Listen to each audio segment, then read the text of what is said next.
محمد صلی اللہ علیہ وسلم کی اہلیہ ماں جی عائشہ رضی اللہ تعالیٰ عنہ فرماتی تاجدار مدینہ جب کسی بیمار کے پاس جاتے عیادت کے لیے جاتے رسول کریم صلی اللہ علیہ وسلم اس کے پاس بیٹھ جاتے اس کے سرہانے کے پاس بیٹھ جاتے میرے محبوب پیغمبر اس کے جسم پر ہاتھ پھیرتے محبت سے پیار سے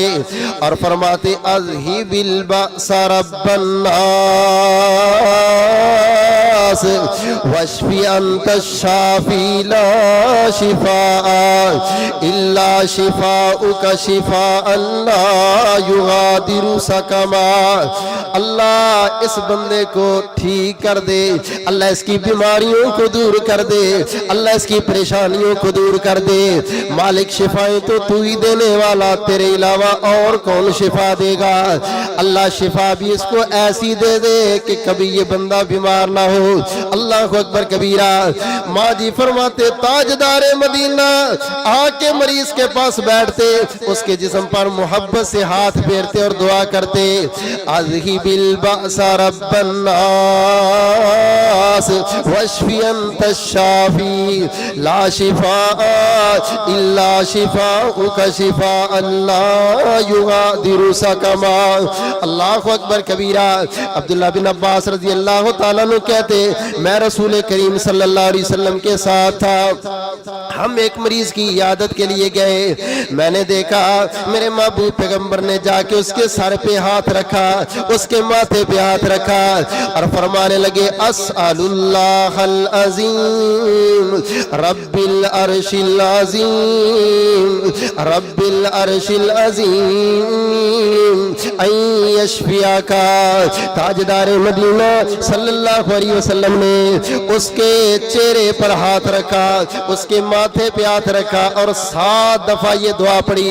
اور فرمایا عبداللہ بن عباس سن لو جو بندہ بھی کسی مریض کے پاس آتا ہے اور آ کے 7 دفعہ یہ دعا پڑھ لیتا ہے دعا بھی بڑی مختصر سی ہے اسأل اللہ العظیم رب العرش العظیم ان یشفیک عبداللہ بن عباس جو بندہ 7 مرتبہ مریض کے پاس اس دعا کو پڑھ کے دم کر دیتا ہے موت کے علاوہ اللہ ہر بیماری سے محفوظ کر لیتا ہے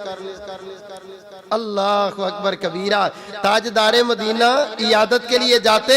دعائیں پڑھتے جا کے دم کرتے اچھی باتیں کرتے اللہ اکبر کبیرہ صحابی کہتے ہم بھی ساتھ تھے رسول اللہ صلی اللہ علیہ وسلم نے ایک عرابی بدوی دیہاتی بندے کی عیادت کے لیے چلے گئے اور آپ کی عادت تھی آپ عیادت کے لیے جاتے تو اچھی باتیں کرتے اچھے جملے کہتے رسول کریم صلی اللہ علیہ وسلم اس کی عیادت فرما رہے ہیں اور ساتھ فرمانے لگے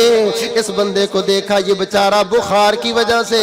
ہائے ہائے کی آوازیں نکال رہا ہے فرمایا لا بأس طہور انشاءاللہ کوئی بات نہیں بھئی صبر کر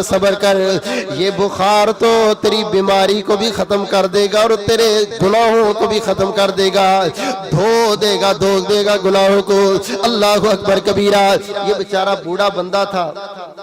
بھی عرابی اور بدوی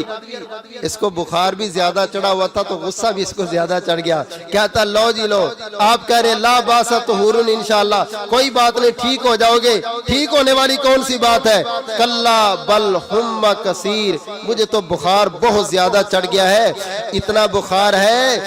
بل ہم تفور جس طرح آگ پھٹک رہی ہوتی ہے نا اور آگ تندور سے نکلتی ہے شعلے نکلے میرا بخار تو اس طرح بڑھتا ہی جا رہا ہے اللہ شیخن کبیر اس بخار نے تو لگتا ہے مجھے بوڑھا کر دینا ہے تو زیدہ القبور اور ایسے لگتا ہے کہ یہ بخار تو مجھے قبروں میں ہی لے جائے